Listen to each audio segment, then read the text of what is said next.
Soc una Dolores, balladora. Vaig venir fa 40 anys que vivim per aquí. L'any 86 vaig començar aquí a ballar amb en Pep Toni Ferrer i Antoni Serra i me vaig entusiasmar. Llavors, l'any que va venir davant, jo vaig anar a l'escola de Palma i el 95 vaig començar a donar classe a la gent. El 2002 vaig venir aquí a començar a donar classe.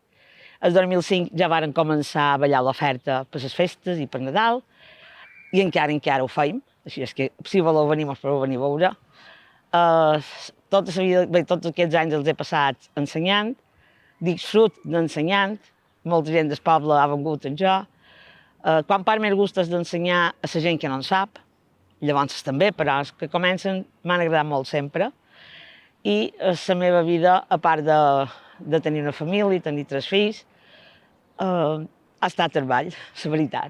També vos vull fer saber que enguany he estat la pregonera de les festes de Sant Bernat, he passat un gustet i molt emocionada, perquè no m'ho hagués imaginat mai, i ha estat, bé, enguany això ha estat per jo una cosa molt important i molt grossa.